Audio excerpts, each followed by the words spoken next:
నిన్న పవన్ కళ్యాణ్ గారు వారికి సంబంధించినటువంటి వారి శాసనసభ్యులు అందరూ కూడా నిన్న వెళ్ళారు. వారు కూడా చాలా ఆనందపడ్డారు.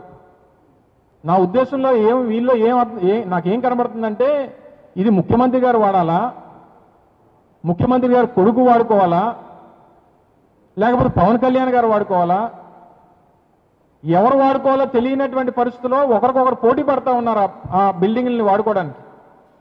మరి మనం తప్పుడు ప్రచారం చేశామే జగన్మోహన్ రెడ్డి గారి మీద. మరి తప్పుడు ప్రచారం మళ్ళీ మనకి ఎక్కడ బూమరాంగ్ అవుద్దేమో అని చెప్పి భయంతో వెళ్ళడం, ఫోటోలు తీసుకోవడం, ఆనందపడిపోవడం, వచ్చేయడం. మీరు చేసినటువంటి తప్పుడు ప్రచారం అని చెప్పి చాలా మంది చదువుకున్నటువంటి వారు కూడా అపోహపడేటువంటి విధంగా మీరు తప్పుడు ప్రచారం, గోబెల్స్ ప్రచారం చేశారు. ఈరోజు ఐడిల్ రిసార్ట్ అని చెప్పి, రిసార్ట్ అని నేరుగా ఈ రాష్ట్ర ప్రభుత్వమే ఎవరైతే ఆరోపణలు చేసినటువంటి ఇదే చంద్రబాబు నాయుడు, ఆరోపణలు చేసినటువంటి ఇదే నారా లోకేష్, ఆరోపణలు చేసినటువంటి ఇదే డిప్యూటీ సీఎం పవన్ కళ్యాణ్ గారు, మరి ఈరోజు జీవో వచ్చేసరికి రిసార్ట్ అని ఎందుకు మెన్షన్ చేశారు? లేదా జగన్మోహన్ రెడ్డి గారి దగ్గర నుంచి ప్రభుత్వం రాయించుకుందా? లేదా జగన్మోహన్ రెడ్డి గారి ఆస్తి బదలాయింపు ఏమైనా ప్రభుత్వం చేసుకుందా?